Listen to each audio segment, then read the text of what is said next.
There you go. Thank you. Okay. Okay.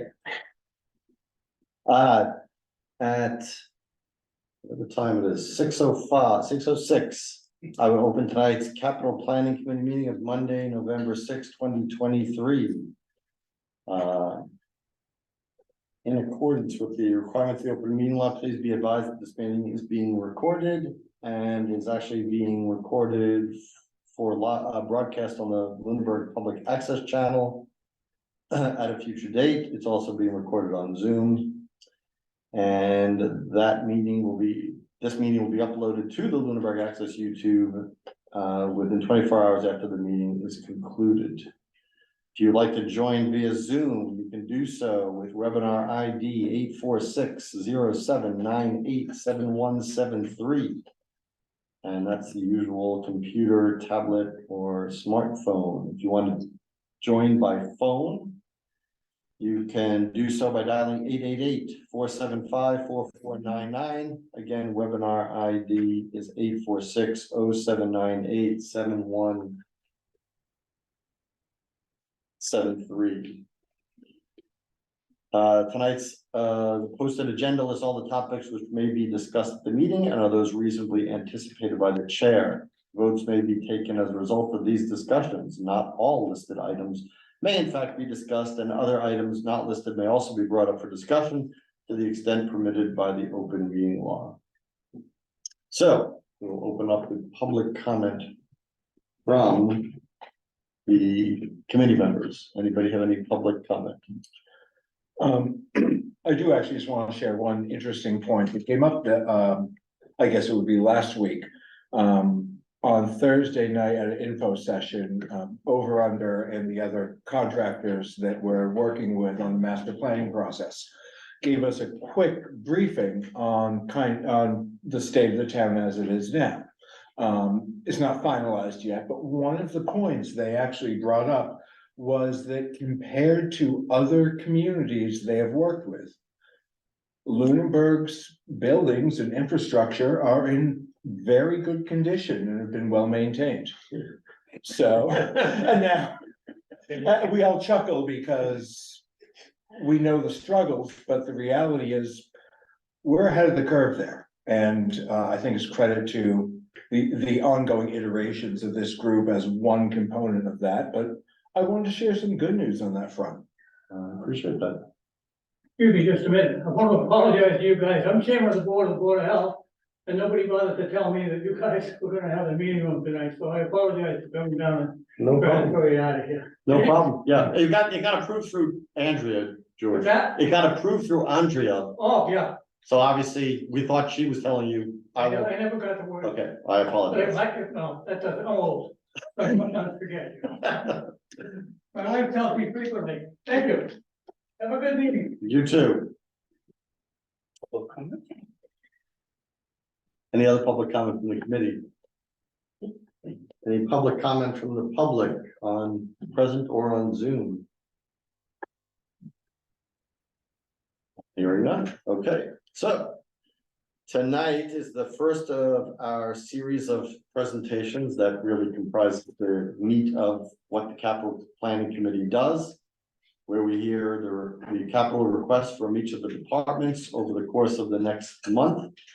And then at the end of that month, well, we'll ask questions during each presentation as we see fit, and then we'll discuss them. And then after all the presentations are completed, which should be at the end of this month, then we will spend the rest of December discussing them and coming up with a priority list along with other information that we may have or other questions we may need answered by the departments. This evening, we have 3 departments presenting in order. They will be the IT department, the fire department, and the police department. I will ask each one of you whether you prefer to do the whole presentation and hold questions to the end, or whether you want to take questions during it. It's up to you. Obviously, I know people have different preferences, and some people like to get in the flow. Some people, it doesn't matter. So at the end of the 3, we will discuss among ourselves anything that we want to about these 3 presentations and set action items from there. So without further ado, I think our first department presentation is from Sousa IT with Casey. If you want to come here, and I will now should have to.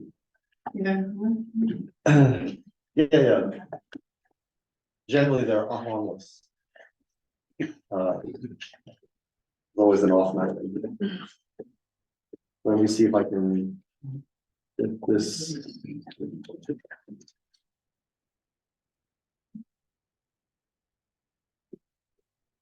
Oh, that was nice. You want to take some back? No, I won't get away here. So. Thank The.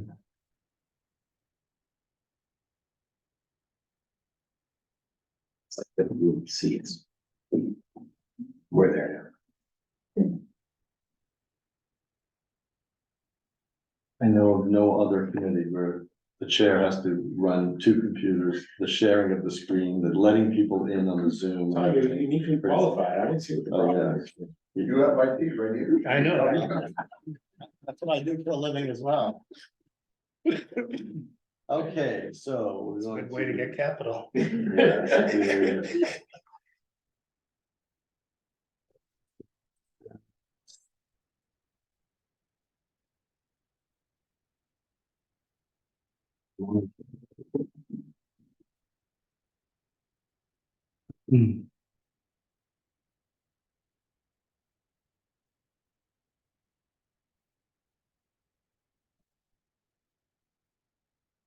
I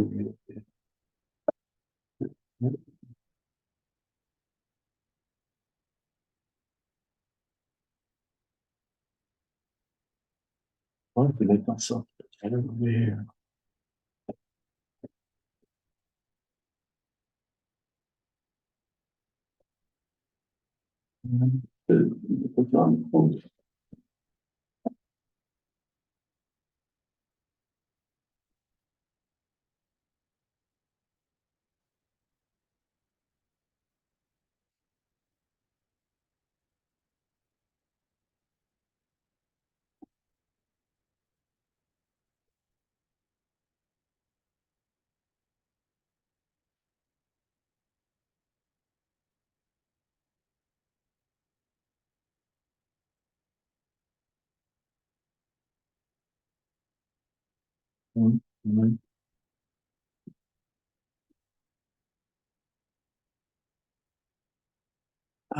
Just a minute there, sludge. Hopefully you have nothing in the right hand corner, I can't get rid of that. Sorry. Minimize the participants one, just, I'm not, I know that's something that, but one other one. Yeah, Oh, there's if you look in the middle, it's a participants window. It's open as well. there we go. Okay, is this gonna be fine for you to present? Yes, this is. So please introduce yourself. All right, I'm Casey Chisholm, I'm the IT director through Suzer IT, for the town of Lunenburg.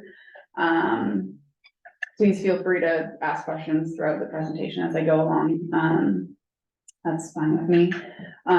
So we have, three priorities, that we're focusing on, over the next 10 years, two of them in regards to security camera systems throughout the town, and the third in regards to townwide network infrastructure. So I'm gonna jump first into the FY25 request, which is the library camera system. Tell me when you want. You can move 2 slides. Yeah. Overall, the 3 we're focusing on, so the library camera replacement. Right now, the library is running 2 separate camera systems, both of which are extremely dated, and we want to ensure we replace them before we hit a failure that we have to emergently replace. The entire project is 24 cameras, 17 out indoor and 7 outdoor. Ideally, in a situation like this, we'd like to replace everything at the same time, but since it is 2 separate systems, we can phase it into 2 separate phases. So the first phase would be, the oldest of the 2 systems in the facility, and that would be roughly 36,000 in FY 25. And the second phase would be in FY 26, and that would be anywhere from 42 to 48, and I gave that gap, to allow for any cost increases over the next 2 years. As with everything, it's increasing, unfortunately, rapidly. The system does come with a cloud licensing, that is required through the system that we're recommending. Comes in increments of 1 to 3 years, but we do recommend a 3-year, and that would just get wrapped into the general operating budget, for the IT department. If you want to jump to the next slide, some of the benefits, just talking on, the library, or this will go townwide, as I move along throughout the presentation, but some of the benefits right now, the system, again, is very old. Cameras are not great quality. The new system would offer higher resolution, better quality image, and better coverage throughout the facility. So right now we have cameras in places that don't really make sense, and this would better align with what the facility is looking for. It also would make it significantly easier to manage and access the footage. Right now, again, we have 2 separate servers that we need to manage, and if we need to pull footage from those, it takes a lot of time to go do that. This new system would be a system that we could securely access that from any internet connection. So a computer, a phone, a smartphone, whatever internet access you have there. So that would reduce time for anyone who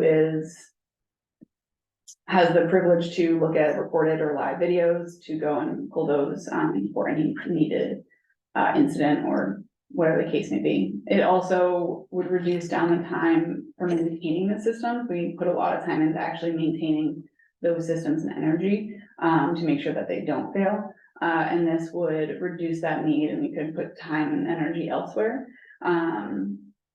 It also means that we can scale the system a lot better. So if they want an added camera in one location, we don't need to go and potentially buying a completely new server, because we need 1 camera onto the existing system.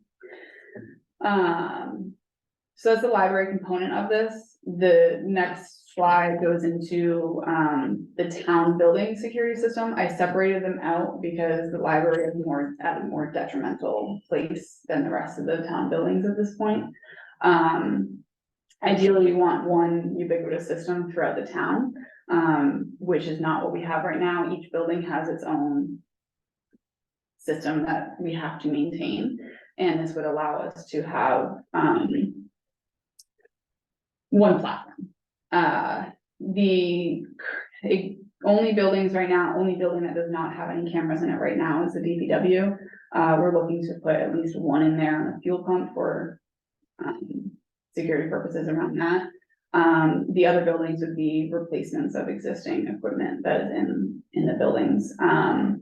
Again, leaning on lack of scalability, the Eagle House wants an additional camera and their server is maxed out. So now we either have to run 2 systems while we get an entirely new system, or get an entirely new system that's very expensive to maintain just 1 extra camera.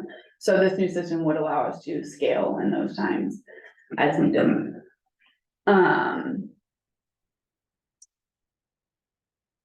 the next slide goes into the cost breakdown of that.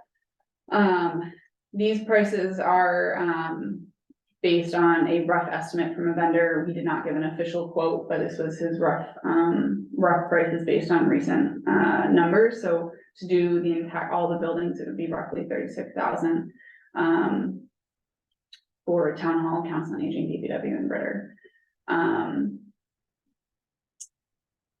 Again, these numbers are what has been presented to us in the past 2 months. Who knows what it will look like in a year, but ideally it'll stay roughly around this number. These are all network cameras. With a secure connection to public safety, or how does that? So, what we would do, the system that we're recommending is, all cloud-based. So we would just give whoever is needed at public safety and account access to, the online portal for those cameras. So whoever is deemed necessary, who needs access to it, they would just go into their online account and log in securely, of course, and be able to see whatever cameras live or recorded that they need. And today they're all going back to local servers in the buildings? It's a life expectancy. 10 years at least. We can typically push cameras 10 to 15, but usually around 10, we start to see degradation. Now, this request, for this number at least, does this include annual support and maintenance and upgrade and everything? So this request does not include, so annual support and maintenance, the system that we're recommending doesn't really require anything. It does include licensing, and again, that would be that 3-year licenses, and that would be roughly 55 every 3 years, and that would again be moved into the general operating budget for IT. But in terms of maintaining, each camera has its own little server. It doesn't require any like on-site maintenance, which significantly reduces our time and energy in terms of maintaining the server. But if it's, I mean, I'm assuming that the cameras have, if something goes wrong with the camera, then it's more. So if something goes wrong with the camera, the manufacturer is the first line of defense. So we would reach out to the manufacturer support, and they either send a replacement camera under warranty, or they have a tech work with us remotely too. And that's, that comes with the licensing. Yes. Okay.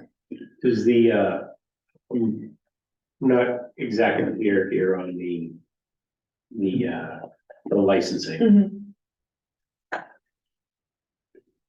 This 5580, this is separate from the licensing from the library. This is Correct. entirely separate Yes. license. Okay, but the same supplier. Correct. Okay. And the only reason it's separate is because it would be two separate, like if we were not to get the request for the town and we got the request for the library. Right. Obviously, it would be two separate licenses. Is the initial license included in the package, or that's a separate line that will be picked up by? Is included in the package, and then 3 years on, we would have to pay that additional 55.80. So that 3 is 3 years, Mhm. okay, not 3 licenses. No, 3 3 years, years, yeah. okay.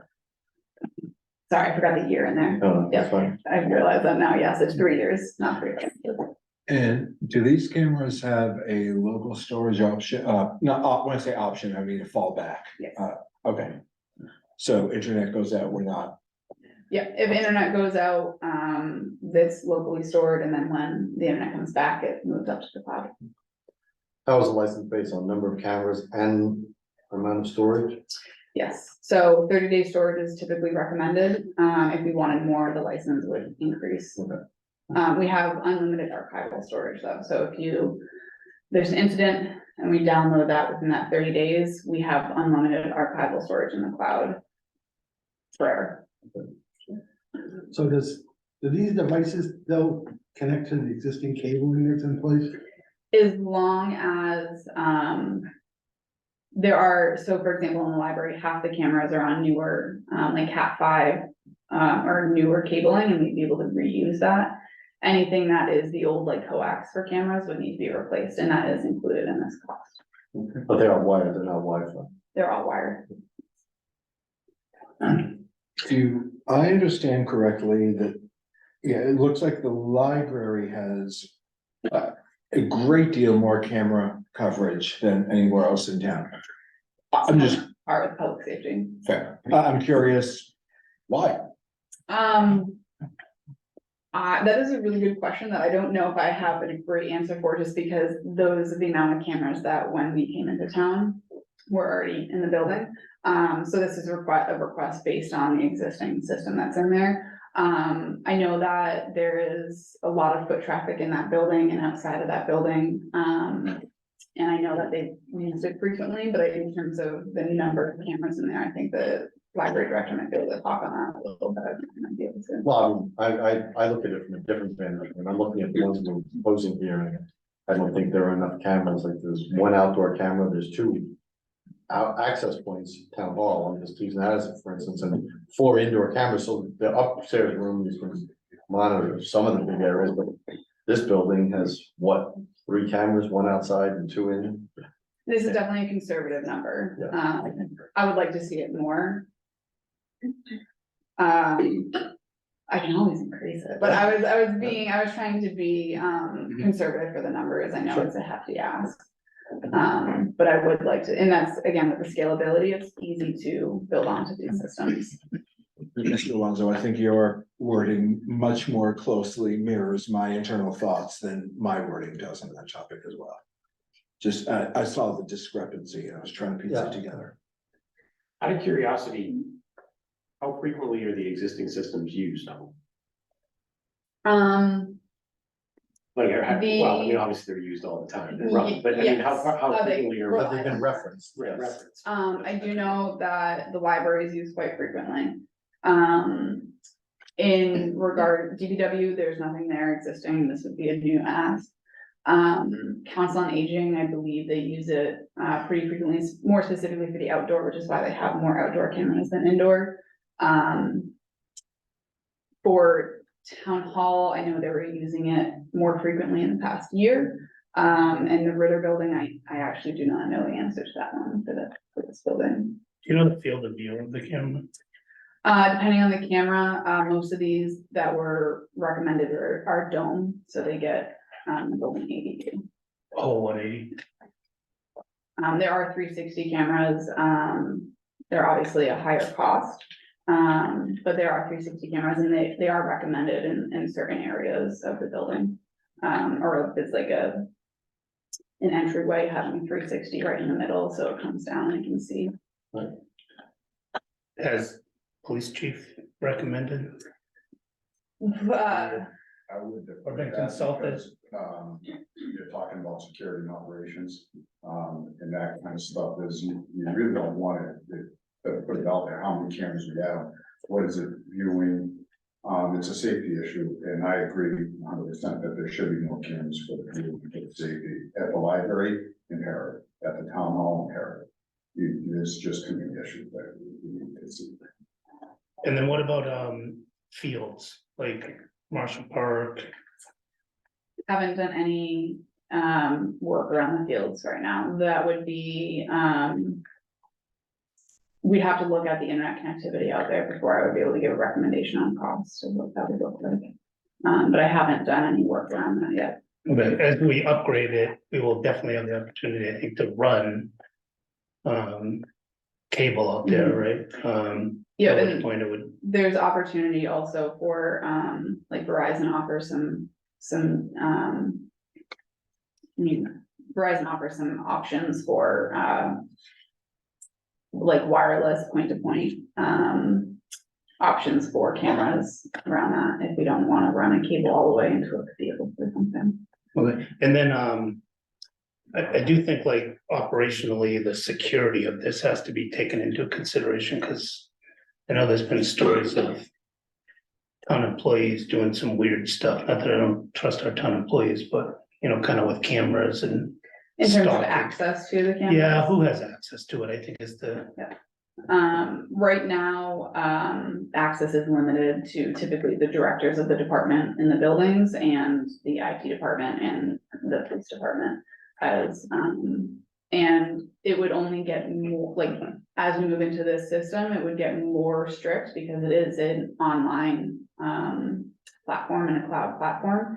So we would be much more strict in making sure that whoever has access has secure passwords, has two-factor setup, all of those things to make sure that no one is accessing it when they should not be. and then have you talked with schools about getting onto a common platform?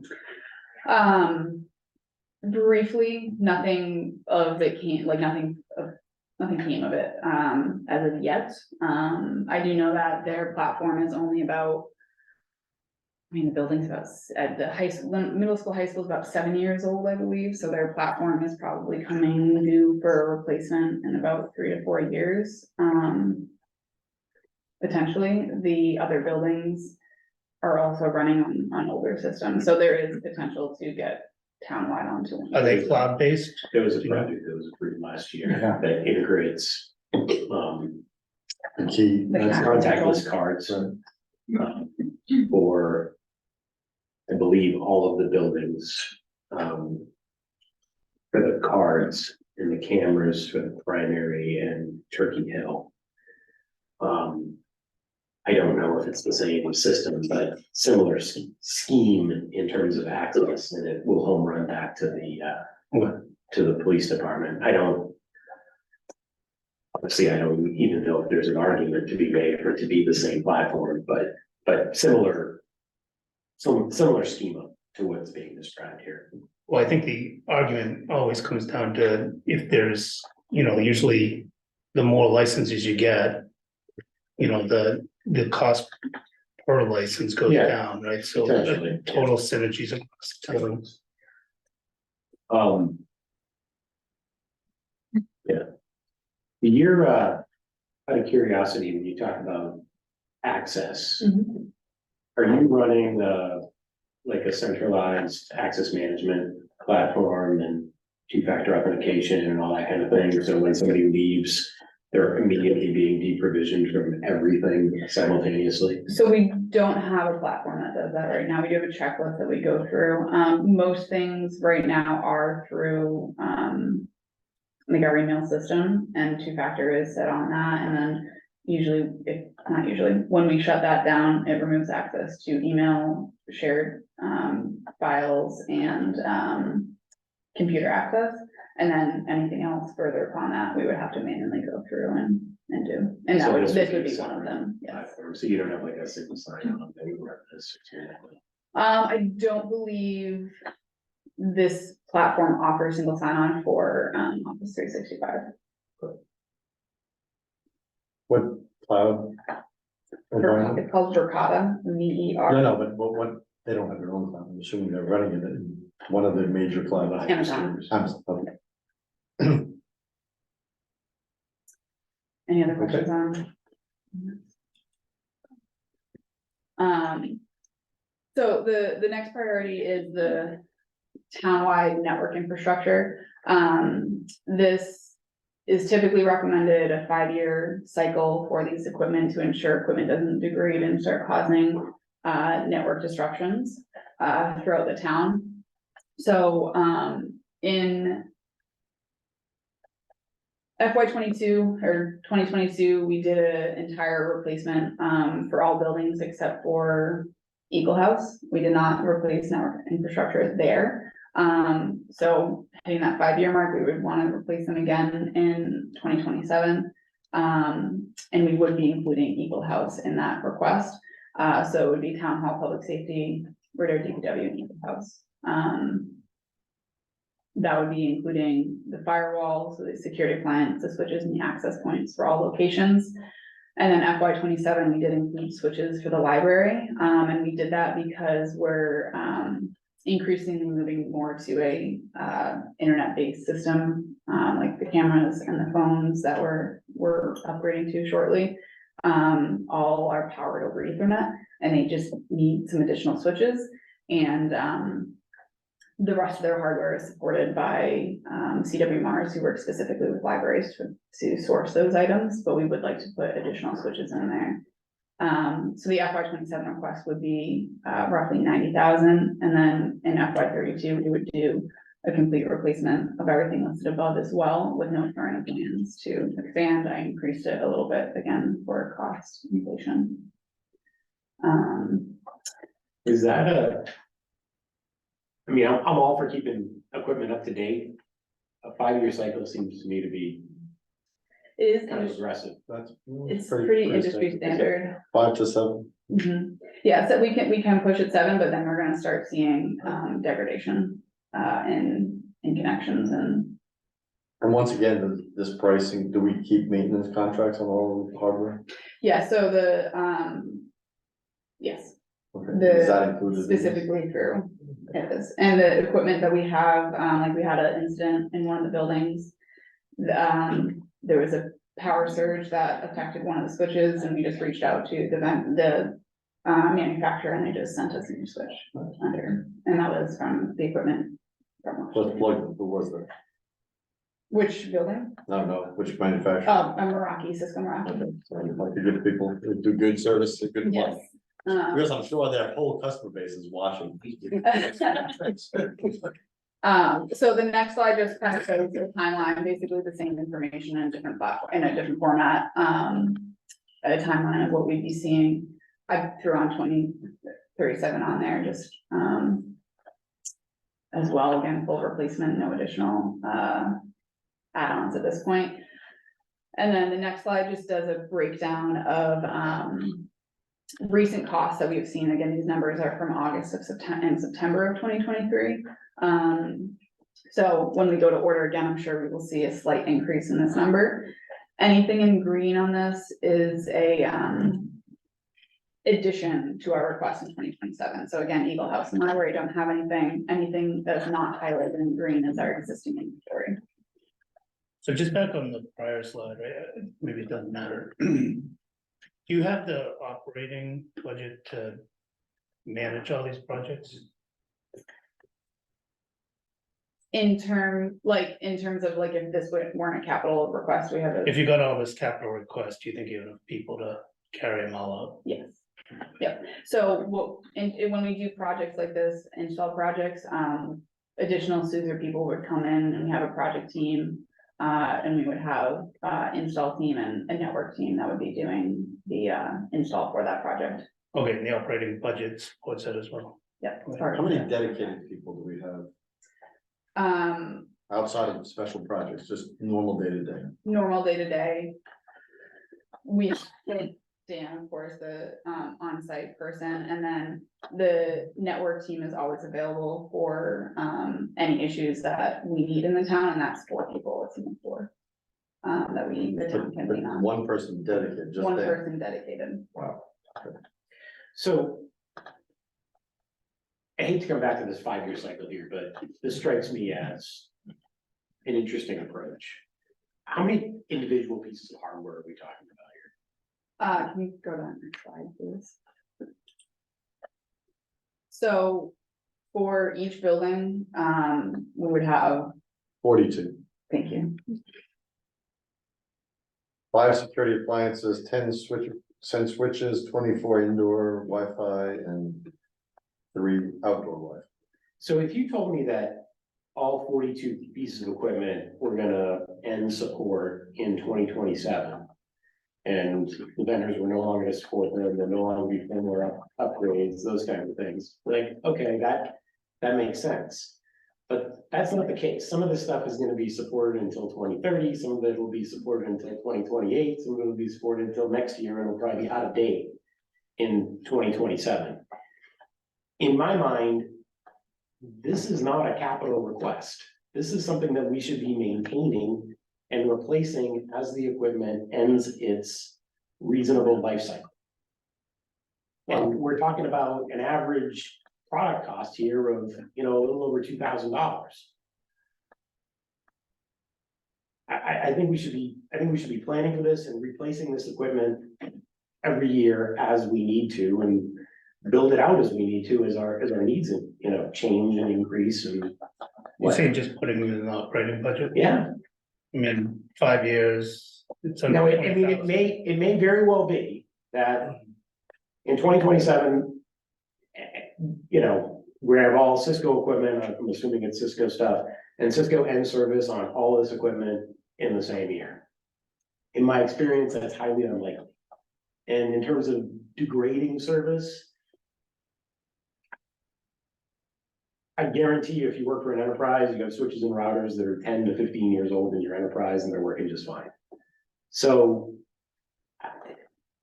I'm very sensitive to not having equipment that is out of service because of the security concerns here. But I have a hard time with, we're just gonna go and spend $95,000 because it's been 5 years. But maybe there's more information that Well, again, I mean, I didn't put this presentation together, but I can tell you from my practice that that's, again, 5% is standard. So it's not unreasonable to do this. And yes, I work with lots of companies who have switches that are that old, that are buried under floors and in ceilings and everything, and they have no idea where anything is. And then when something does go wrong, it's an absolute nightmare to fix because nobody even knows where the equipment But is. that's not the situation that we have. No, but I mean, as far as the 5 years and the fact that it's a capital plan, I mean, I don't disagree. We get into this is like the rotation of the police vehicles, right? There's been an argument back and forth because it's every year, we can put it in there, but, you know, it's not. They're not doing rolling ones, they're doing them every 5 years, so. But these are not $60,000 end items, they're $2,500 end items. Anyway.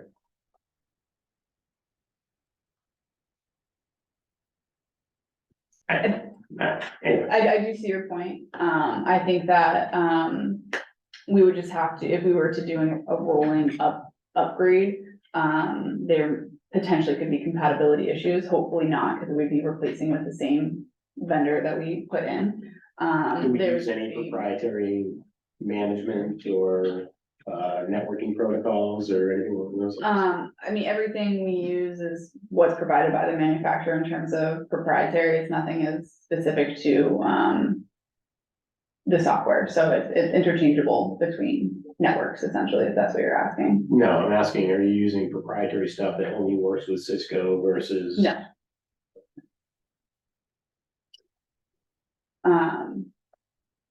But again, I do see your point, and it can be something that, you know, we can, as a department, discuss more in terms of having a rolling. No, I'm glad you brought it up. I mean, it's obviously not a request for this year, so it's a good discussion to have.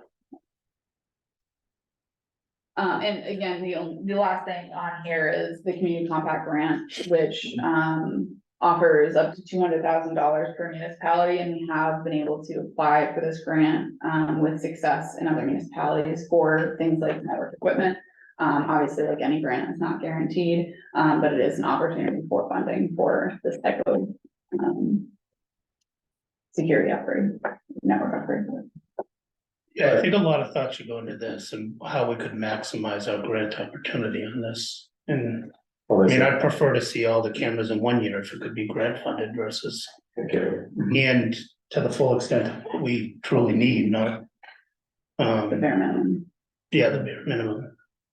Is there a requirement that the town approve a certain amount of capital in advance of this, or how does this work? No, it does not require any town, equal or appropriation of it. Has Suzer applied and when those grants you've been successful in, you've applied for this? With a few. So there's every confidence that you'd be successful here, Yes, okay? What's the maximum grant you were able to? roughly around 90,000 for a network upgrade a few years ago. I don't remember which municipality, but we've done a few municipalities, varying, I mean, we've gone as low as $11,000 up until, through this grant, around 90,000 for a network upgrade. Have we received any community compact grants here? We have not. Okay, so that's in our favor too. Presumably they like to fund across different towns. Yes, You're laughing. but that's, What's the shows source of criteria. these funds? State? they're all state, yes. Would that cover the cameras? I have not used the community compact grant to apply for a camera upgrade before. I would have to look into the wording of it to see if that would apply, if a camera upgrade would apply to the community compact grant. It is pretty vague in terms of security, so I'm sure I could, look into that further. But this, I mean, in terms of cost wise, it would cover the cost of it, and then we just need to see if it qualifies. Do we know if there's any grants that would cover security cameras? There are a couple of grants that aren't actively out, but we're watching a couple of grants. We're waiting for them to come out, in the spring for their new grants. That we're waiting to come out to see the qualifications of those for municipalities around security.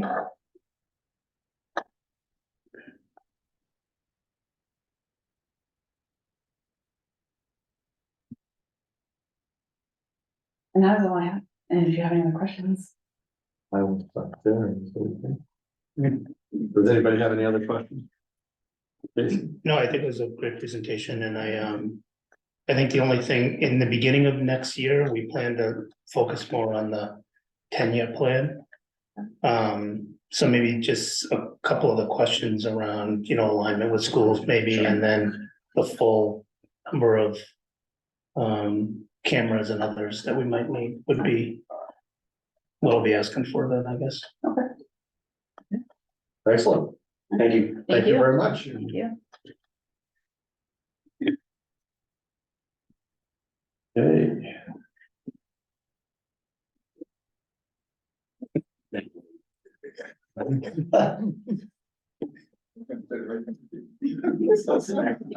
Now you can't run. I can hear you. What's that?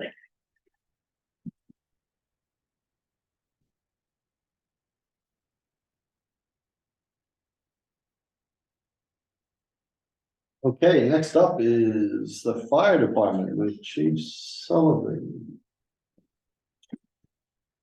I want to take this opportunity to thank everybody for putting everything in PowerPoint, which makes it so much easier to do. I was doing a good thing last year. The best laid plans. you know what they say. All right, so now we're gonna go, so you wanna introduce yourself, chief? I mean, I think the paraphernalia and the guard kind of gives it away. I think the other chief is gonna be the same, but Patrick Sullivan, Fire Chief, Emergency Management Director. excellent. Let me reshare here.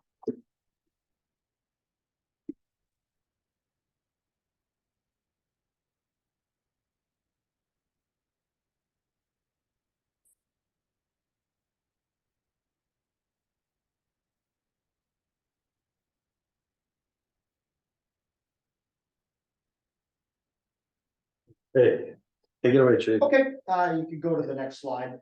And this is basically an overview of the 10-year plan. Starting with this year with the radio equipment replacement phase 2, and then moving along through the next 10 years or so. I'll touch on those briefly as we go along. Next slide. Just an update for our FY24 projects. The replacement of Rescue 1 has been ordered. It was ordered back in March of 23.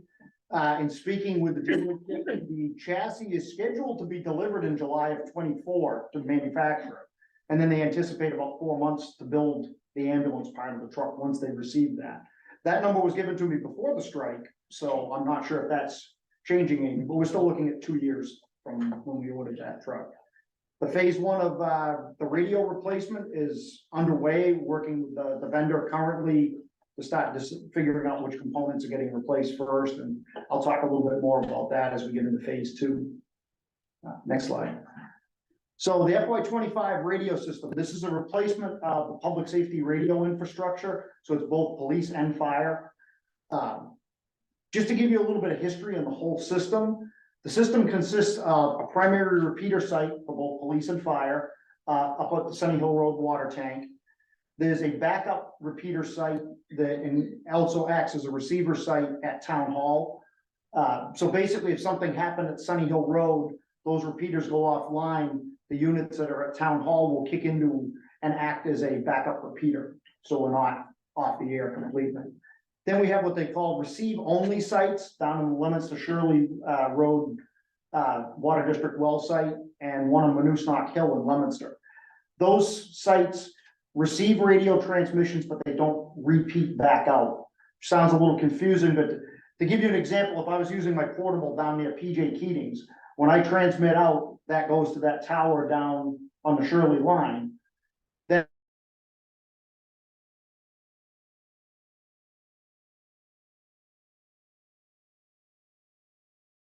back out, to be clear, the down.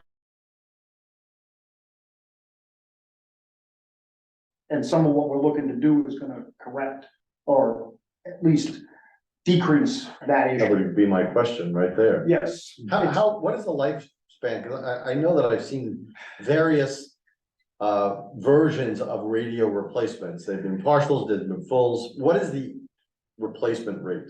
The The equipment, well, if you wanna go to the next slide.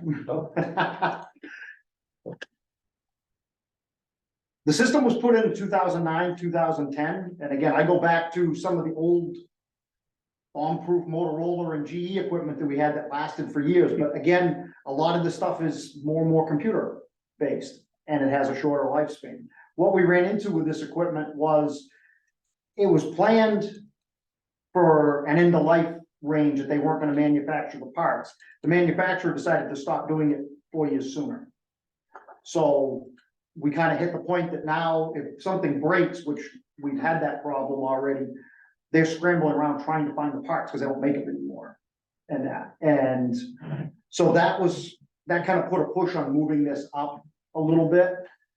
And the other issue was originally that the newer equipment wouldn't talk to the older equipment, which now can happen a little bit, which changes a little bit what we're doing. Not the total end project, but how we do it. But as I mentioned, it's increasingly difficult to find replacement parts.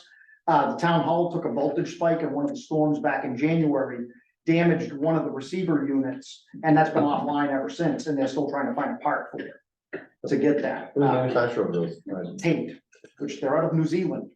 They're not nearby. But that's one of the things we run into. So if you go to the next slide. So the project, basically the overall project is replace all the components with state-of-the-art equipment.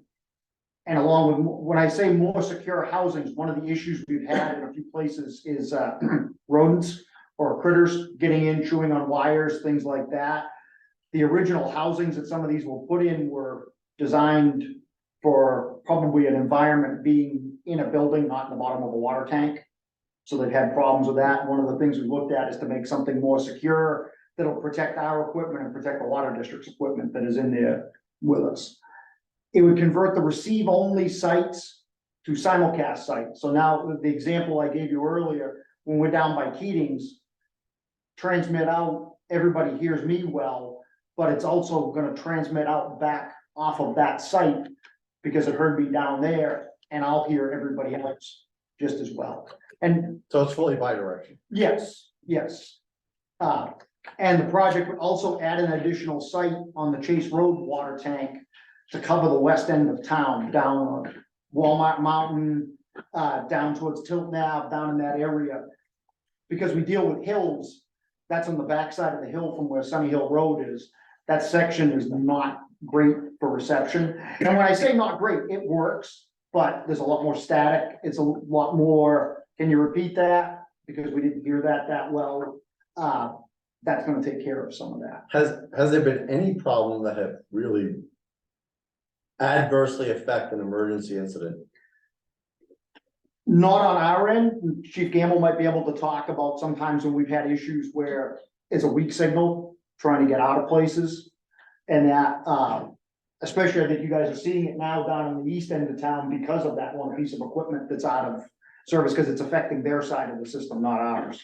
Ours is affected over in the Summer Street area. So as we're buying radio equipment, you mentioned earlier that this is applicable to both fire and police. Does the equipment work for, I'm a little confused here. No, Does the equipment work for both, or do we have redundant equipment, or? No, it's one repeater that does police. It's a blue one and a red one, right next to each other. And that they're separate frequencies. Two different frequencies. Yeah. Okay, Yeah, we're on separate frequencies, separate dispatch units, for that. We okay. don't share a frequency like we did back in the 70s and No, 90s. Yeah. I understand that, but. So is there a corresponding request that's the same for police that we're gonna? No, this is covering both departments. This is covering both Both departments. departments. So when you say you're gonna put in a simulcast site, you're putting in two. One for police, one for fire. Okay, That's covered under the numbers that we have here. That's- okay, This is, I'm presenting it, but it's taking care of both departments. I understand. Okay, does your radio network today, are they the same? Are they mirrored networks, or are there differences between the police network and the fire network. No, they're co-located all in the same spots, I understand so the that. coverage is, if you're talking coverage, the I'm coverage. talking like from a network design standpoint, is it the same stuff in the same Yes. places? Yes, Okay. yes, When you talk about network design, you're talking about repeaters and the infrastructure itself. Yeah. Yeah. Yes. yeah, they're the same. So, if you go to the next slide. So the FY 24 part of the project is currently being worked on. The original plan was to do one department at a time. What changed from when we were originally talked about this in 2022 when the original project was developed, is that the newer equipment can be backwards compatible with some of the older equipment. Originally, we thought, okay, if we're gonna replace stuff for the fire, we've gotta replace all of the stuff on that side. Now we're finding that we don't. We can start replacing some of the receive sites. We can start replacing those and sort of work on the outskirts and work our way in to the main repeaters. And we will still, they won't have all the functionality until all the equipment is installed. Like they can't be simulcast sites, but the equipment will be there and they will function as they do today until we get the rest of it done in phase 2. But it's going to be a little more flexible for us, and I think in the long term, it may be a little cheaper. And that I think there's gonna be some savings there. So, next slide. So again, phase 2 in FY 25, this completes the infrastructure. The rough plan right now is that we'll replace the repeaters and the antennas on them. And the reason we say the antennas is currently, without getting into a lot of technical babble here, our frequencies are fairly close together when they originally got the licenses. We have a lot of filters and adapters to prevent interference from the two frequencies over each other. The radio vendor wants to correct that, but that would involve also changing some of the antennas in the process to eliminate some of the issues. Right now, we have a whole bunch of extra stuff on there to prevent that from happening. He's hoping he can eliminate some of that in the process. So this is just modernizing the technology to Yes. limit the bleed over and all that. I'll say it as nicely as I can, that and fix what the original person put in back in 2009, 2010.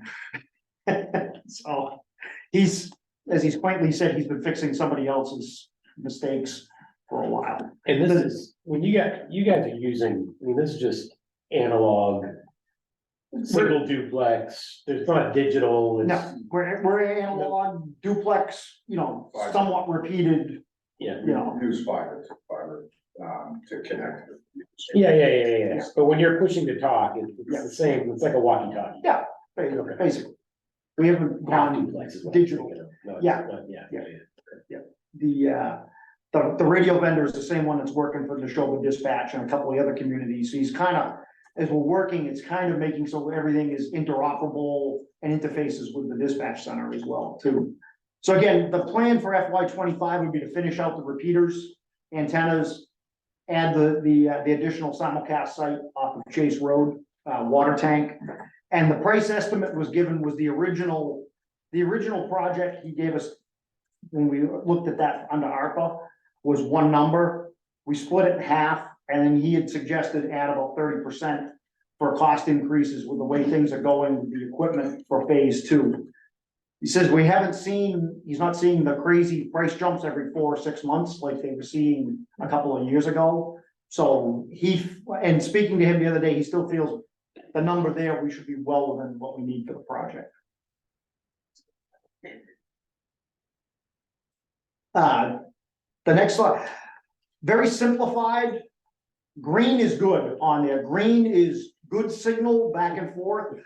Trust me, if you knew the gentleman that does the radio stuff, he could talk for 2 hours on this and your head would hurt when it's done. He's a very smart man, but I'm trying to keep this simple. Green is where if you're using a portable radio, they can hear, everybody else can hear you, you can hear good Coverage. Right, it's good coverage. Blue is okay, it may not be great, but it's functional. But the slider part on the left is what we have currently. With the update to those sites, that's what we'll have when we're all done on the right-hand side. So at the completion of the project, we have more green. Yes, more green, yes, correct. Bring it. Green is good. Green's good, yes, yes. Thank you. All these technical terms. Very helpful, actually.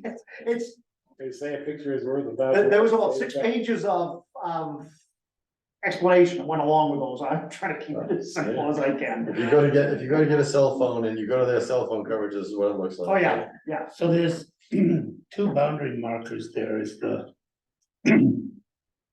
Is one Lunenburg and someone outside of? It should Lunenburg? be, the boundary marker should be the town of Lunenburg. I'm not exactly sure what his outer, It's the Marker. Yeah, the yellow dotted line. yeah, I do not know what his mention was on that.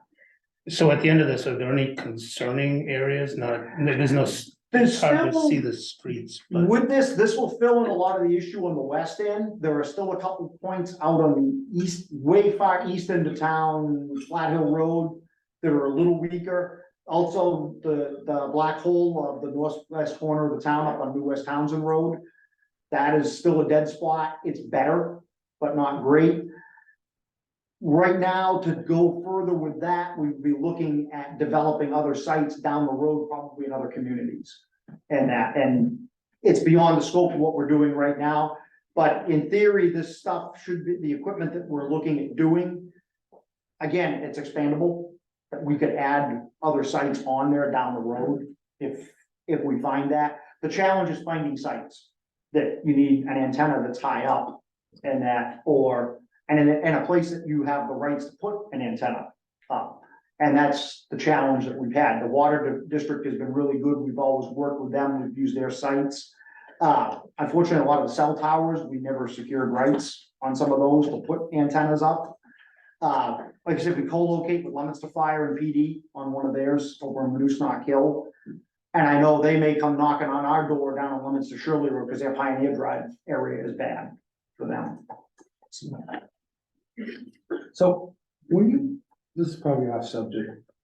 When you're on like a mutual aid call, are you able to talk from, like, for instance, with Townsend from truck to truck? All of our radios are multi-channel radios. We have all the communities around us. So you just dial up their Yeah, frequency? just change the knob and switch to that, and we have the federal interoperability channels in the radios too, if we're off on a big incident. So in theory, everybody should have those. Any questions on radios? All right, moving on, future years, FY 26 would be replacement of of car 2, the duty officer car, that's currently running at a little over 87,000 miles. We anticipate that'll probably be over 100 by this time next year. That's the duty officer fire prevention car. That's the car that people take if they need to go to a class, go to meetings. It chases with the third person on ambulance calls. So it probably builds up the most amount of mileage of anything. How old is the one, what model year is the one? It was bought in FY 16, I think it's a model year 17, hence when we put it in under that. So that one is probably see that come up next year. do you need So special that- equipment in this car like? The cost includes the fit out for warning lights, siren, mounting for some equipment in the back, radios, stuff like that. So I'll point out the obvious though, so if that's a model 2017, that's, next year it'll be 7 years old. Or, no, 2017 would be, yeah, I guess it would be 9 years. I know, fiscal year or regular year drives me crazy. It's a 2017 model year, but it was ordered in 2016, Okay. so, or it was appropriated in Gotcha. 2016. These are full-size SUVs. Yeah, that one is an Explorer police package. It's a smaller version. So gasoline powered or Yes. hybrid? Gasoline, that one, the pricing was on that's a gasoline powered one. Discussed with Chief Campbell with his hybrids. That price range right now is still within a hybrid, if we look at that. That may be something we consider. May They want- had good luck with theirs. I wanna talk to the Green Energy Committee to see if there's, Yeah, you're saying there's a break on the hybrids? 5,000. Yeah, Yeah, so. that would be good. 27 out is again replacing Cal 1 and M1, which those would be, again, 10-year mark. I can say right now, it'll get revisited later on, but M1, the pickup truck is in really good shape. The mileage isn't that high on it. I would expect we will probably push that further out. Cause right now that truck is doing very well, nothing wrong with it. Car 1 is the car I use. That one is about 50,000 miles right now. That one is doing very well too. We've had no issues with it. That one, we may revisit it and move it out a little bit further. Right now, they're based on 10-year marks. The squad, which is obviously the big number, that is also based on a 20-year replacement. And again, that number, as we get closer to it, will probably get focused down. In fact, given the time frame and the lead time to get these vehicles, we're probably gonna start planning out and trying to lock down a real number on that truck. What are the lead times? About 2 years, 2 to 3 on some. So it's crazy. The manufacturer we usually deal with, they're actually ordering trucks for people that don't even have the money yet, because they pretty much said the demand is such. If, but when the time comes, the town doesn't have the money, they'll sell it to somebody else. Because they can't even, the lead time and the cost, they're not even having that many demo trucks sitting there. Is that legal in Massachusetts? Can we do that? I don't know. It's a question that's above my pay grade, but we still gotta figure out. Something I'm not gonna record the answer to. That's- Yeah. Well, I'd like to know, I mean, if we can do it. Yeah, it's, like I said, we're gonna start, getting some ideas on what we want, because this truck, that's our rescue pumper. So not only is it a pumper, it also carries the jaws of life, it carries rescue equipment, a lot of tools. It's different than some of the other pumpers, so it's a little more specialized. So, Is this the second most expensive truck after the ladder truck? yes, Are we, experiencing any issues with this one? that's when we put about 50 grand into a couple of years ago. It's doing okay, but it's showing its age. And it, like a lot of the newer vehicles, when they get older, they're showing it in electronics, emissions, crap like that. Wiring problems, mechanically, not horrible and that so far, but they still end up being down. If you go to the next slide. I have one Oh, question. sure. Car 1 is 104,000, but car That- 2 was 62. Is there a reason? Difference in Leather. somewhat larger vehicles. No, you can go look at my car. It's rubber floor. That one carries a much larger console in the back. It's got more equipment in it. A little more fit out. And that's based out of when we bought it in 16 or 17. That's based out on an average of 5% increase a year on that. What that actual number would be, maybe less, maybe more, because stuff's been so crazy. So that's outfitted though, like, I recall when we first made the purchases of these SUVs back 20 years ago. This is probably the second one since we got Yeah, into these. for the chief's That's vehicle like a slash command command car. center. It's got outfit. the computer in it, it's got the console, it's got all the books, command board that you can scribble notes on, write things on. It's got, both cars carry an air pack, fire extinguisher, Yeah. first aid bag. But again, on the squad, some people asked about grant possibility. Currently, there is grant money out for apparatus under the Assistance to Firefighters grants with the feds. I will say that's a possibility when the time comes, if it's still there. This is something that gets redone with the federal government, reauthorized, the amount may change. It might still be there. Currently, that's an 80-20 cost match to the town. So the town share, and today, if it was today, would be around 262,000 instead of the full cost. Again, the factors that work against us is number one, the truck needs to be over 20 years old. It would be coming up right on that 20-year mark at that point. Number two, they look at the average age of a fleet. We've replaced a lot of equipment based out and including the ladder truck. And for FY 27, it would be about, the average age is 16 for the heavy equipment in the fleet. So short story is grant is probably would not be a high priority on the grant for the feds. And that it's there, it's a possibility, we can always put in for it, but I wouldn't bet the farm on it. Where does that come through? Is that a Homeland Security or? It's wonder if it actually runs through Homeland or if it runs through, like National Fire Academy. That goes through, but again, it goes up and down, and who knows the way government is right now, whether it'll be there in a few years or not. So, Wait, the grant of the government. yes, all of the above. Yeah. Yeah, next slide, 28, we would be, again, looking at replacement of Rescue 2. The price estimate there is based off of what we just did for Rescue 1, again, adding a bit every year. That would be the planned replacement, the truck would be at 10 years old, and the existing one that's on order now would rotate to be the backup. And the new one would be the primary. We're still going on a 10-year replacement cycle. That may change in a few years. We would be looking to move it down to an 8-year replacement cycle. To give you an example, Rescue 2 is coming up on 4 years old. It's got 50,000, little over 50,000 miles on it.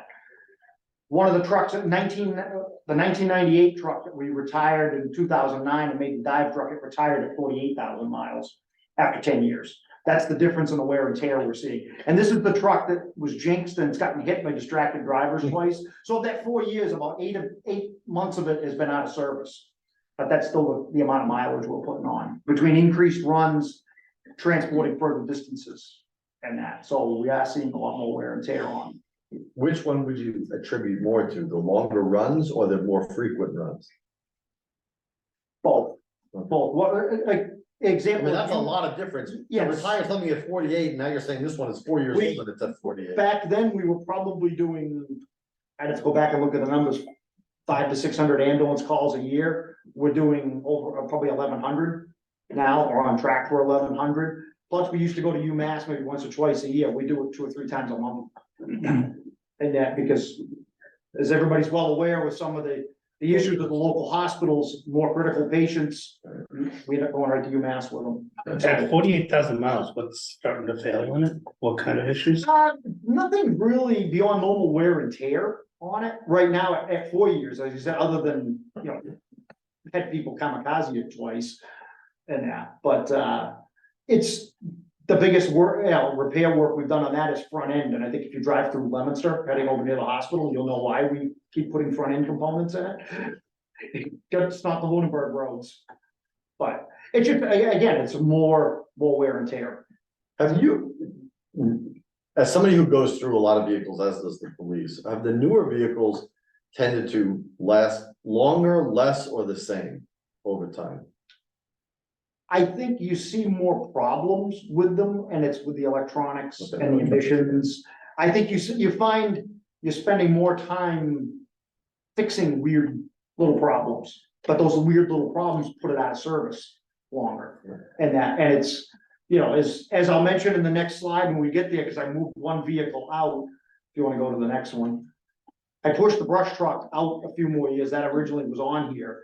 That truck is still doing fine for us. It's not seeing a lot of work, and honestly, I'll say it, that truck's a 1989, it's completely analog. It's got a carburetor. There's no electronics on that truck to brake, so it still does the job. I mean, someday we're probably gonna lose an engine or a transmission, and then we're gonna have to look at it. But right now, for what we do with it, the truck does its job fine. And so, That was the answer I was, thought I would get. And Les can put a new engine in that in a week. it's probably, probably, well, you can actually identify the engine, if you pick the hood up, you could see what things are. No, it's fine. I mean, someday, like anything, everything's gonna have a lifespan. It's older than most of the people that are driving it now, so.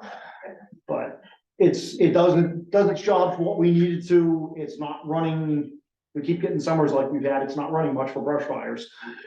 So, I'm just trying to wrap my mind around this, and everything you said makes total sense. But consumer vehicles, with the same tech changes, are lasting longer and longer in reports. Well, when they looked at it, just. they say it, but how many people do you know keep a car much past 10 years nowadays? I mean, I drive a 12-year-old pickup truck. I mean, we buy cars and ride them into the ground, so Yeah. And so this isn't mass commentary, I'm just trying to piece it together in my mind. It's interesting that the emergency vehicles are lasting less long when consumer cars are lasting longer in similar technology. I don't expect we know the answer, but I wonder why that is. They're very electrically complex. Mhm. And, they're running under different conditions, get hammered on a little bit more depending on how people drive. Mhm. They get a lot harder use. And there's a lot of stuff that's microprocessor controlled in these trucks now. They're great until something goes wrong. One of the things I would offer as a potential Mhm. answer is that in a consumer car, if a component goes down and it's not a critical one, the likelihood of you fixing it because of the cost would be low, but if you're running an ambulance, like, you don't have an option, you Yeah. have to fix. Well, especially like with the ambulances, they are inspected by the state every year and they have to be completely up to snuff. You can't have anything, and they nitpick every little thing. It was an interesting dichotomy, and, I didn't know if you had more you would share as well, because you. On a metal.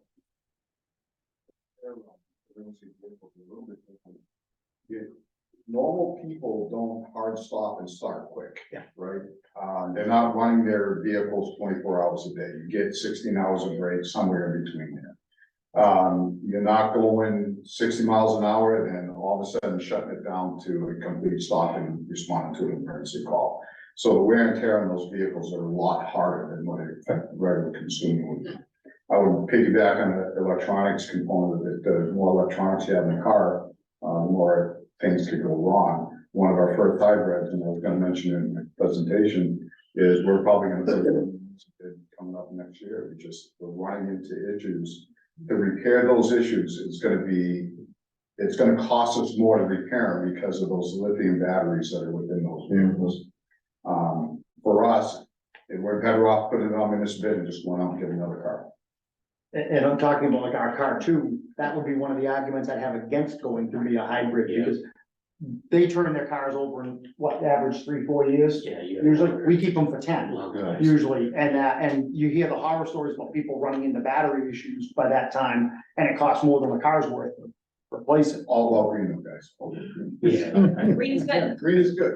Like I said, there's days I've. On certain maps. There's been a couple days I've said out loud, I'd like to go up to Rockland, Maine and find the 1984 pumper that we traded years ago. That thing, the only thing advanced on it was an automatic transmission. And that truck still, it's gone through 2 or 3 different owners and it works at a tech school. And that has a fire science program, so. But, anyway, wrapping this up, the last slide, is FY 32, that would be way up, that's the heavy duty brush truck. That's at a 30-year mark on that truck, was originally obtained off an AFG grant. Again, same things that I said with the squad. If the AFG grant is still out there, that truck would probably qualify for it at that point, at least by age. We go on 30 years just because the brush trucks don't see as much use. This one functions as our brush truck. It's also sort of our backup reserve pumper if one of the other pumps is out of service. And but that's just right now planned replacement. And again, as it got a lot closer, we probably assess that and see where it's at. That truck's in really good shape right now, other than when it caught on fire, so. It's not good if a fire truck goes by. No, I'm not an expert in this, but I don't. Really bad was when it caught on fire a second time when they were trying to tow it down to the dealership and the tow truck driver had to put it out. Freaking frayed wires, electrical. Nice. Yeah, no, it's like, that's one thing I can say, it wasn't nice. And then we have the last slides of Pride of the Fleet there, but, any other questions? Anybody? Does that count towards the average age of? I don't think guys asked me that today. I said, if we put blue plates on it, maybe. I think they call that an outlier. So I guess one question that just popped in my mind with the lithium batteries and Tesla's catching on fire and do you have the right equipment to deal with that? We're working on getting it. Is that- There's a lot of discrepancy on what the right equipment is for that. There's people that are selling blankets that you can cover them over and sort of suffocate it. Yeah, What we're seeing more is they're making nozzles that you can slide underneath the vehicle to cool the battery. because that's the problem, the battery overheats. The other thing that we've seen out there, I'm trying to get more information on, is something that you can plug into where the car plugs in. It almost looks like a gas nozzle. But you plug it in and it makes the car think that it's charging, and it shuts down the car's electrical system. Might not stop it if it was already on fire, but You gotta within- get close enough to it. but yeah, but if it was a car accident, it would shut the car down. Have we had any of these in town? Not yet. You just jinxed it. Matter of time, right? It's either that or we get a forklift and a dumpster truck and just dump it into a dumpster full of water. I've heard of places doing that too. They're, I don't know, that's my own personal commentary. I think that technology is still 10 to 15 years off to get it right. Yeah. You know, Yeah, they, a there's lot of out push there. for it, a lot of push for them, There's but nothing we can do about it, it's out there, you know, it's like when they started building. 3 and 4 story buildings and it was like, you Yeah. needed a ladder truck, Yeah. right? Well, now we got these, we gotta Yeah. figure that out. Yeah, but at least the rest of the world had 3 or 4 story buildings, Yes. like for it wasn't. decades, it wasn't new. Yeah.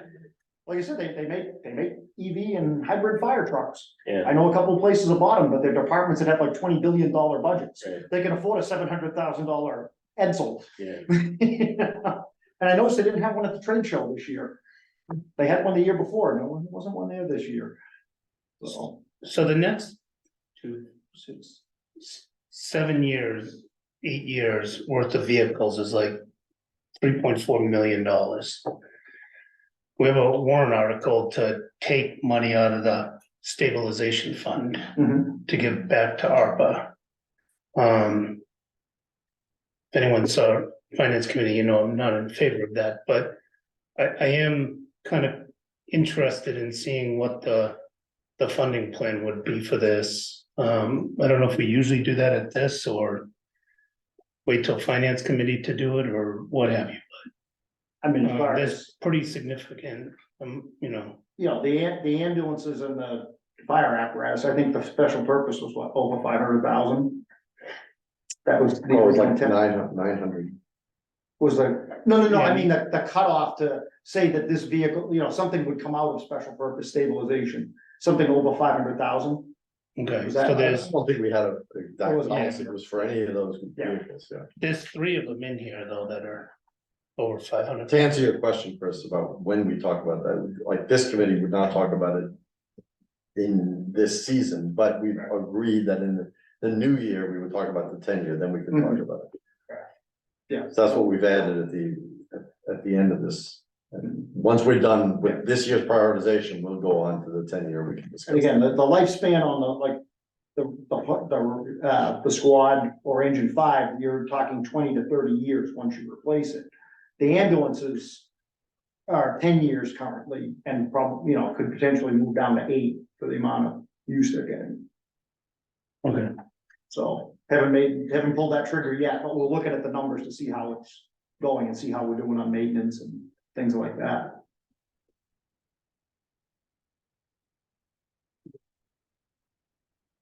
Any other questions for the chief? Thank you, chief. Thank you. Thank you. All right, we will stop the share and, all right, chief, now you know how it's done. All right, so. So you all, But you need assistance for this one, look at this. I'm not nobody.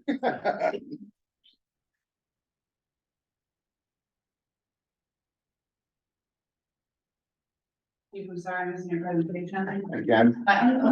Certainly, no, I don't. I got 2 more meetings. They all feel. I got any excuse. They tell you one thing, but they do another, Steve. Thank you. Like this one. thank you. Thank you. All right, let me get your presentation up.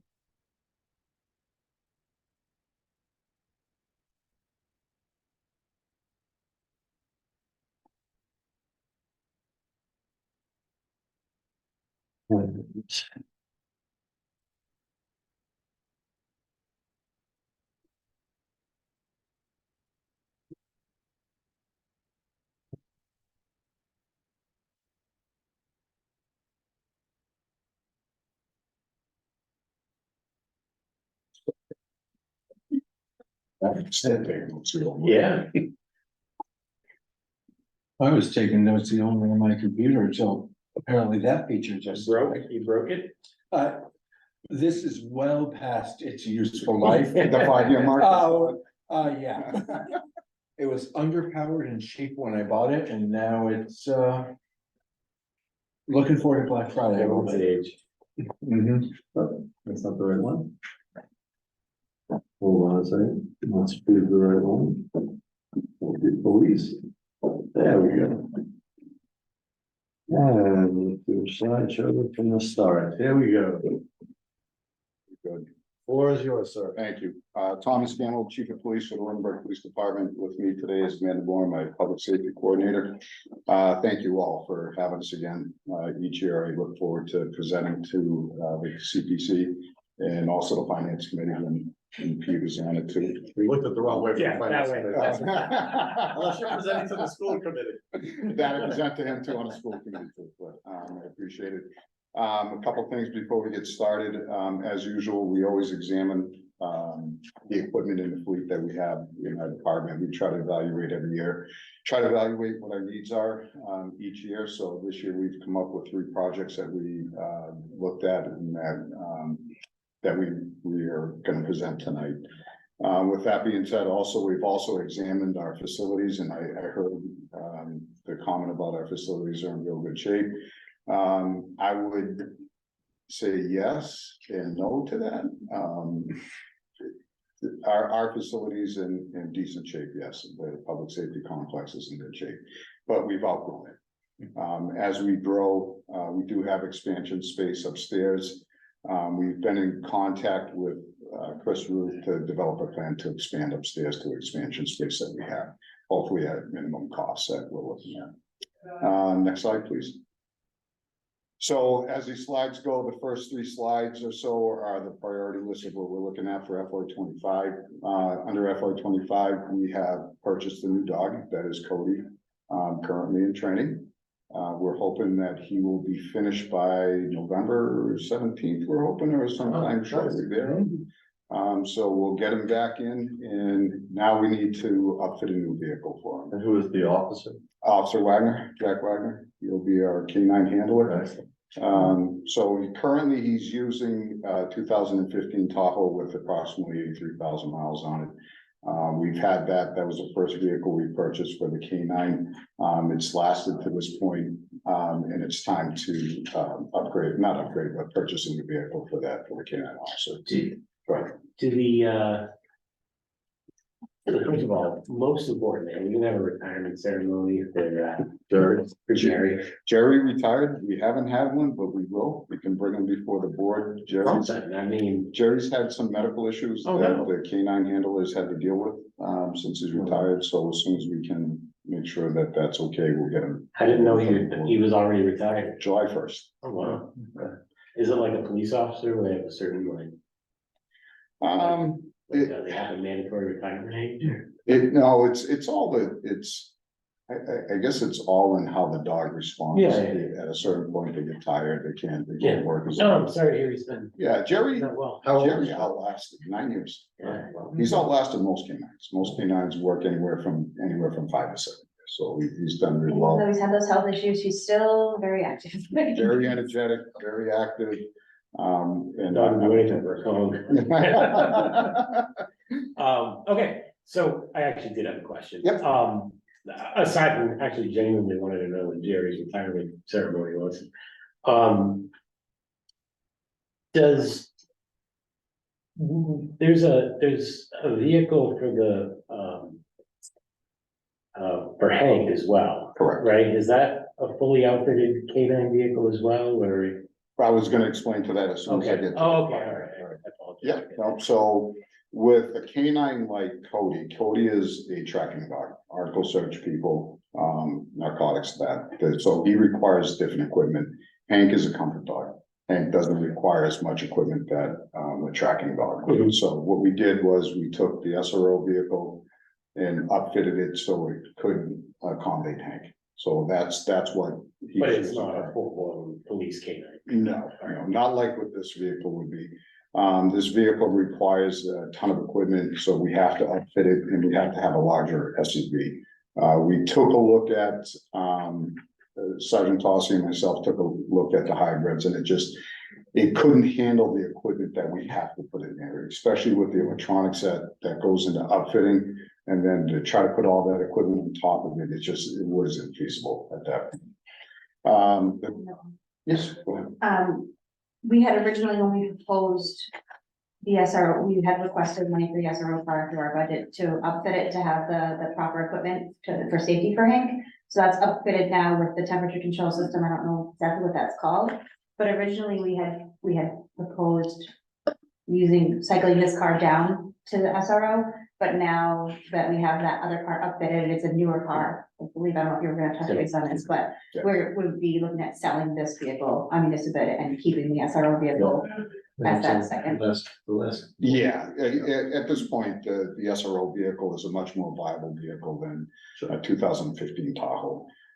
So we're at that point, once we cycle this down, we get the new vehicle outfitted, this will be sold on municipal. Now, I recall in having discussions with you during my term on the finance committee that the K9 vehicle, because the officer you were using at the time and staffing, it was effectively being used both as a K9 and a patrol simultaneously. It was getting more mileage than that would be getting under normal circumstances, Yeah. or am I jumping the? No, you're spot on because he was also a patrol sergeant, so we had a mix of duties. Right, Although it was still a single use car, that's why we got all that mileage and all the years out of it. And that's why you're seeing, for a vehicle that's 8 or 9 years old, you'll probably see 150,000 miles on it. But since it was a single vehicle use, it kind of kept the mileage down with that. And yes, you are correct. That's what we were talking about. I did provide the CPC with some quotes that I got from the dealership. I can't guarantee that that's gonna be the quote for next year, but that's the best he could do for me for this vehicle. So the prices you're seeing down up there are actual quotes from Jarvis Ford right now. The vehicle itself at $57,775, and the upfitting cost based on what we've spent in previous years is $34,436. That's the upfit K9 vehicle. Next slide, please. Any questions? And please, at any time, just stop if there's questions, please ask. Our second priority is to replace the traffic vehicle. Currently, our traffic officer is using a 2019 Tahoe, again, gas powered. It's got 102,000 miles on it, and it's time to cycle that out. This will be a single officer use, single officer will use that. We should expect anywhere from 6 to 9 years as keeping that vehicle when it's a single officer use. The prices that you're seeing up there, again, is a quote. The quote for the vehicle is $49,091, and the upfitting is $24,536. That is based on our last upfitting that we just completed the vehicle. So the upfitting there is pretty close to what we. What is the lead time for your vehicle? I was gonna get to that too. They are not making, the quotes I sent you from Jarvis, they have currently stopped making the Explorers this year, and they'll be back in production next year. I would hope if we can get the order in by August, we should have it by January of next year. So it's not unreasonable, but So it's in months, not in years. No, not anymore. When I took over as chief, it was probably about a year out. Those vehicles taking long, but as they're starting to get back to. is this our last Tahoe? We have 2 more that we'll be cycling out, so this is the last one that's in regular use, so it'll be put on municipal bid. Again, single officer vehicle. We anticipate hopefully to get to 6 to 9 years out of that, same thing, and it will be a hybrid. That vehicle's stationary a lot, so you really want that to be hybrid. Yeah. First, I mean, considering the issue that we talked about. Earlier. Yeah, I think, and to be honest with you, the only vehicles I want to be gas powered is like the K9 vehicle. Our fleet of hybrids are doing really well right now. Last year when the gas prices were really up, I think our fuel budget would have been through the roof. And the hybrids have actually saved quite a bit. The one thing the first hybrid we bought was kind of, we had issues left. First year, we struggled with that. That was the tough. What, to talk about that, so I'm assuming you charge them at the building. They're, the hybrid vehicles don't get charged. Oh, these are hybrids, I'm sorry. Right, they Yeah, charge, but the they're not- lithium they're not battery EVs. charges. Okay, yes. Sorry about that. No EVs. That just seems to be a car specific issue, right? Yeah, that was, I think that car we purchased was just, it was not, we just gotta get through with it. All right, our third priority. So one of the things I try to do is get our supervisors and the command staff involved in examining what we need for the department. And to me is I ask them, give me some ideas, what are we looking for? How can we get better? This is one of the priorities that they came up with.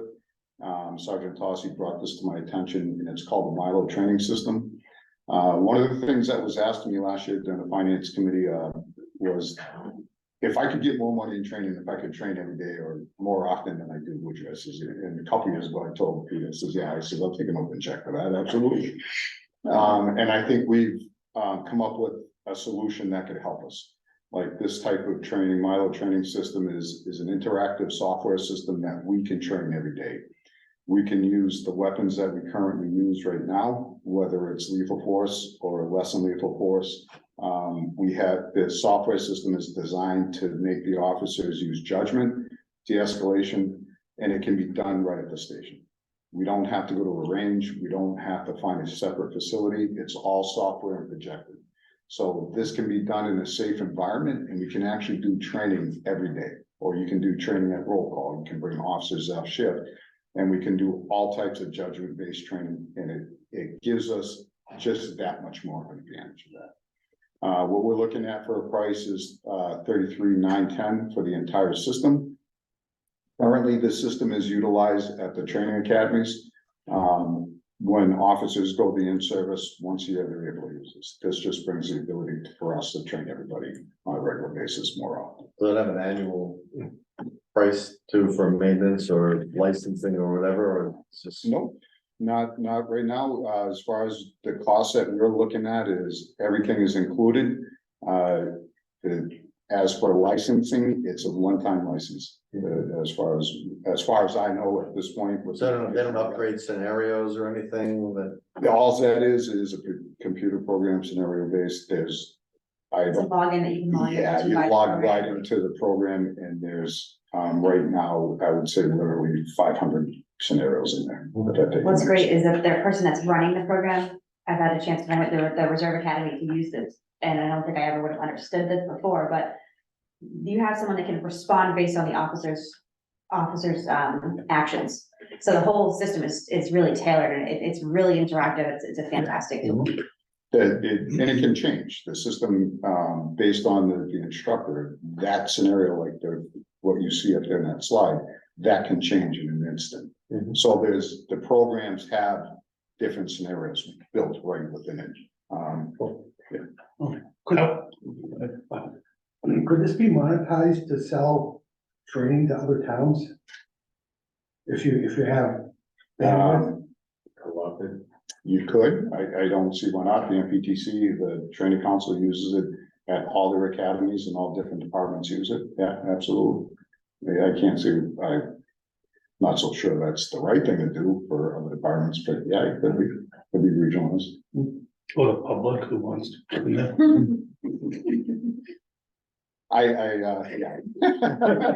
That wasn't my. Gotta be careful in comments like that. Are these scenarios kind of aligned with our rural communities versus, kind of more city or? Absolutely, you can design the scenarios. You can actually, if you got a camera, you can make your own scenarios and upload them to the system yourself, but it's based on like motor vehicle stops, based on dealing with people like homelessness or somebody dealing with mental health issues. Is all scenarios, all encompassing. It's not just based on urban areas now. And then how, operationally, how would you imagine using this? Like roll call training. So at the beginning of the shift, the supervisor will be obviously trained on how to use the system. We had a couple use of force instructors within our police department. So they would, prior to going out to shift, you take 10 minutes, run through a scenario, debrief, put them out on the road. So you would envision using this every day? Pretty much, maybe not every day, because you're not gonna have every officer there every day just Mhm. because of the rotating shifts, but at least once a week. I would think new hires would get a lot of benefits from this. I think, experienced officers would get a huge benefit from this too, because that's, gotta remember, especially when officers get into a routine, this is a good training tool, just to bring back some of that feel. The after action stuff, is that directed by the system itself, or is that done live with? By the instructor live right there, so we can debrief right there. You can, any, training deficiencies we see, we can address right away. I think another benefit too is, we work so hard on the training in order, they do at least two firearm qualifications, they do other firearms training, as well as like with tasers and whatnot, but it's still, comparatively speaking to how much time these guys are on the road, this gives another ability to train to that, you're only as good as your training. So without having to spend the money on ammunition or other things, this is really another great tool.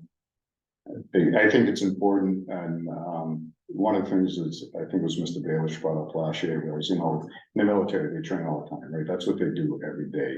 And we're charged with keeping the public safe, right, on a daily basis, and we have to deal with various situations that come up. What a great way to make sure that our officers is sharpest and best trained we can be. Does the scenarios that are part of the training, do they give, obviously, you said you can have people debrief whoever took the training, but does the system give on demand summarization of what you've done too as well? Okay. Absolutely, because he's at the instructor's at the control, right? And he can say, okay, this is deficient, say it's a deficient part of the training. He can control that, and then it can break it down at that point. Without going into a huge amount of details, whether it's use of force, firearms, less than lethal, whatever, all those items have a role in the Milo. Like, it's all laser based, it's almost like a video game, I would assume, that's what I guess. Yeah. That's what it Yeah, they'll sounds- show you the accuracy and everything. Yeah, of everything you're doing, and it's a part of de-escalation, so if you're doing everything right, verbalizing, trying to de-escalate the situation, that scenario shuts down right there, it's a great win-win. Cool. Okay, anything else?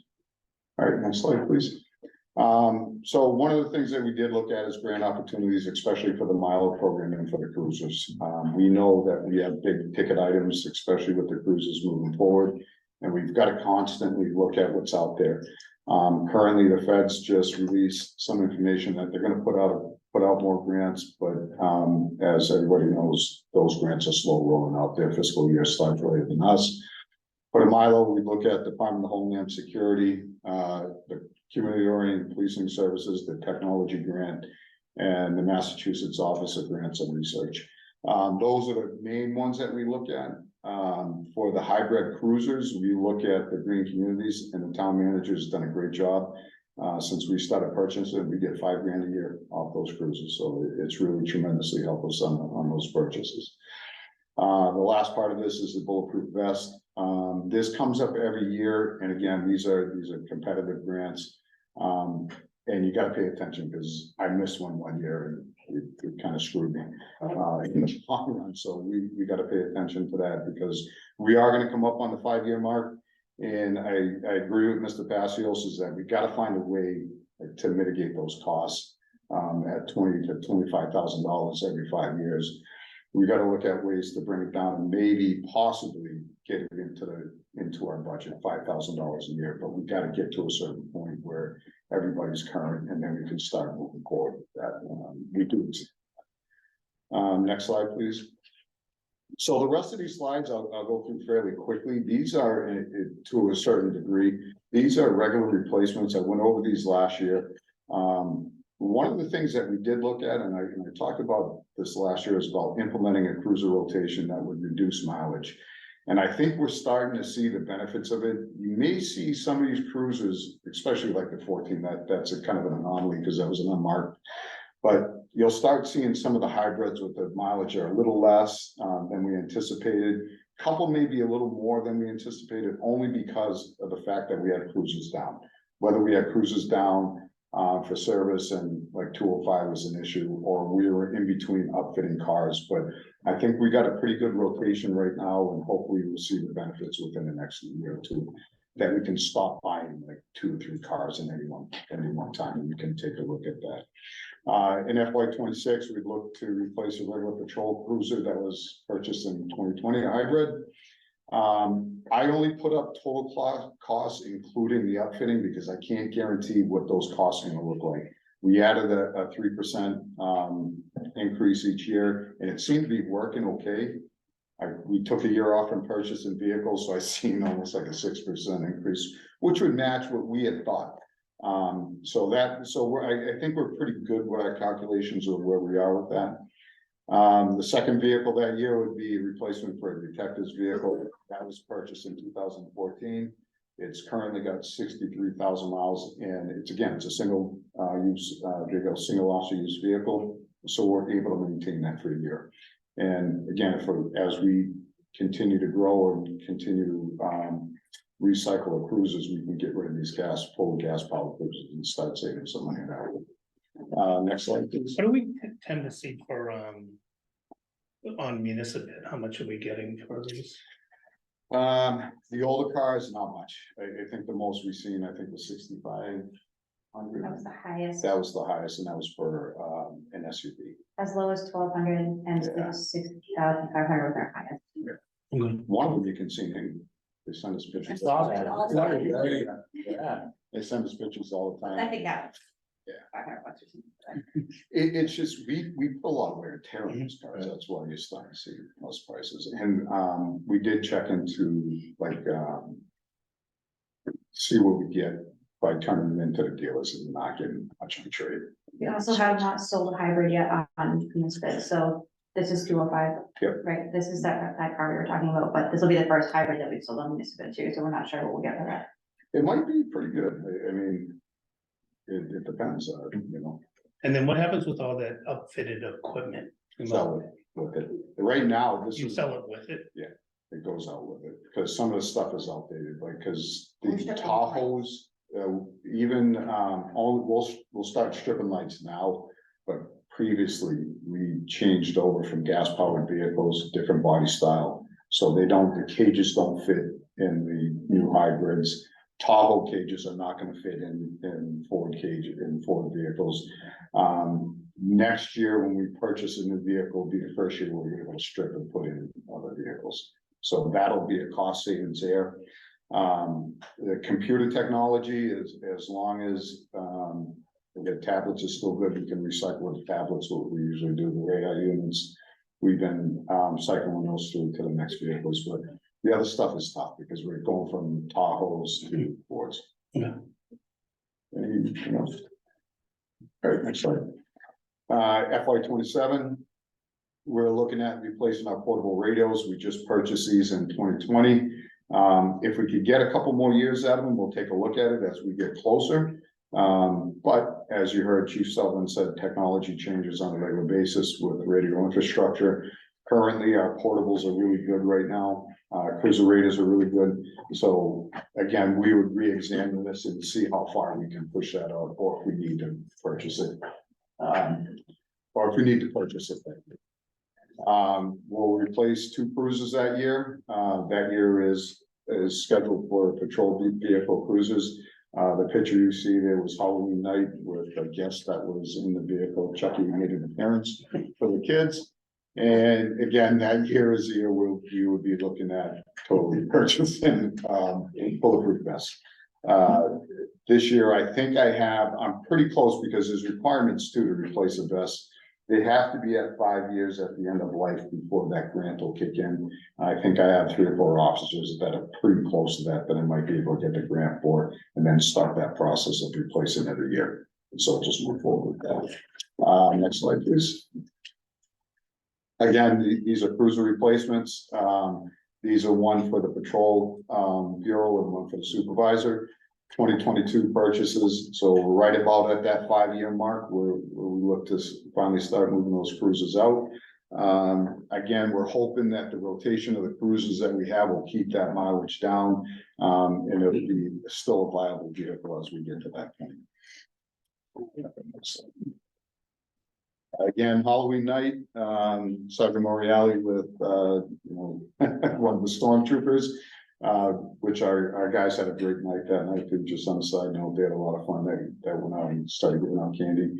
Again, their replacement for, a patrol vehicle and an SRO vehicle. By this time in FY 29, I'm not sure if we'll have Hank as the comfort dog still, or if we're gonna be in the process of moving into another comfort dog. Believe it or not, Hank's getting old, he's getting up there, and we need to start looking at maybe replacing him and finding another comfort dog at that point. It's been He's an already- effective program. He is worth his weight in gold, and I absolutely think the world of that program and think the world of that dog, even though he's looking for snacks every time I come around. He knows who to go to. Yeah. I think the officer's done a great job too. Brad is well recognized and, a lot of kudos to him. He went up to Maine, brought the dog up there as part of the debriefing and the grieving process, so. He takes a lot of pride in that, and he does a great job with that. The next purchase we're looking at in that year also is replacing our firearms, our duty weapons. We'll be right about at the end of the cycle there. With the amount of training that we do now, that's probably right about the end of life at that point. Next slide. What do you do with the firearm when you Trade them in. use training? We can't, first of all, I wouldn't feel comfortable with selling those things anywhere, but giving them back to the dealer. Those are law enforcement weapons, they should go back to the manufacturer dealer. Mhm. Just so you know, we don't sell these to any private. A law enforcement firearm is different than one you would just buy as a civilian. Yeah, quite a, especially, we purchase certain weapons that are authorized for law enforcement, that wouldn't be necessary, also authorized for private use. The next slide is, again, just regular, you're seeing a common theme of replacing the cruisers. With no mileage on these, we don't, by that point, we wouldn't know what it'd be. The second vehicle we're looking at, by 2030, we should be at the point where we'll hire a second detective and put them in place. So we'll need to add a vehicle to our fleet. Inevitably, I like the detective icons. that's pretty good, huh? Very good undercover. I think that's what the uniform should be. Oh, boy. If he sees this, I'm in trouble. So, this would be in addition to our fleet, and, inevitably, I'm usually asked what do we have for a fleet inventory? Currently, we have 18 vehicles, 2 of them will be sold and back down to 16 by the summer of next year. This would be an addition, so we'd be back up to 17 vehicles at that point. What's the current staffing of the force? We're at one. We just, tomorrow night, we're appointing a new officer, recruit officer. We feel she's gonna be a rock star, so. Excellent. Good. Next slide is, again, just regular replacement for cruisers. Same idea, replacing 2023 hybrid with another hybrid, and the same thing, so 2 patrol vehicles gonna replace. Next slide. So from 32 to 34 is just regular replacement at this point. Again, we're gonna look at firearms at that point because we're still within that 5 to 7 year range. And portable radios, we gotta take a look at that because we'll still be within that 5 to 7. Anybody down there have a key to the front door? Yeah, okay. Keys to front doors aren't on my replacement plan, so we're good to go. Next slide, and that's it, if there's any questions. The only question I have is who does your slide design, if that was you or someone else, because this is I agree with you. You know, I think tonight, I think all of you tonight were really good. Yes. Everybody's up their game. I mean, and I'll tell you, it makes it a lot easier to follow when it's well designed and a lot easier to explain. I agree with you. I have a lot of help from Amanda. That's mine. That's Yep. back to the You want the future. line from Amanda? Yeah, absolutely. No, actually, it doesn't look like that on mine. Look, I would like to say that it does not look like that on ours. That's the warping of the screen. Amanda's, That's I not wouldn't my be, I wouldn't be able to present this without, my pictures would be like last year, you get the one picture of the dog. Well, I am gonna put puppies on, just to make sure the puppies get recognized and it makes it easier to question. You should get Collins points for your presentation. It should, right? Yeah. Absolutely. Just to know something that's noteworthy, we are an accredited police department, we are fully accredited. Congratulations to you and your department. Thank you. That is excellent. It was a long time coming and we're very happy with, John, Sergeant Moriarty did a great job, as well as every member of our police department. Everybody was invested in all of this. You have that article to try to use that opioid funding for that social worker. Do they get a vehicle and would that actually be part of this No, plan? they How will would be that- assigned to a patrol officer. Okay, So they'd be in a passenger seat, so they don't get a vehicle. all right, and no capital that would be related to their duties. That's something else we're looking forward to getting started. I think it's gonna be a good program. And there is grant money out there for that too, so we're looking at grant money for that. Come on. I got nothing. I got nothing, you know, if I had it. I know. You looked at Peter to see if he was holding back. Did you get that pickup truck that we? I had pictures. Was that homecoming? I thought, Yeah. By the way, that trailer was huge, when you towed up there.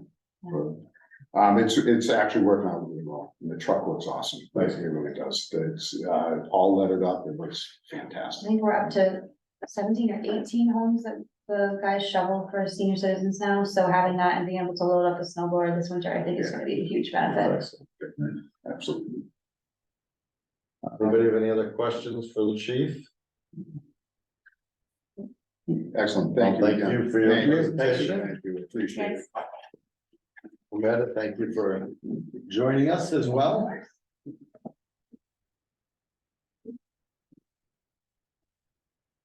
All right, so we will focus it back on the agenda. If anybody has any, I mean, we've been discussing it all evening, but I do have a separate piece if anybody wants anything to discuss. I mean, there's a lot to digest. Everybody knows that everybody received the email from the town manager with the scores for FY 25 that are all in the SharePoint. Okay, good. for what it's worth, I am having difficulty accessing not the SharePoint, but the SharePoint files. So I'm not quite sure why, but like the PowerPoints for tonight, I can get into the SharePoint.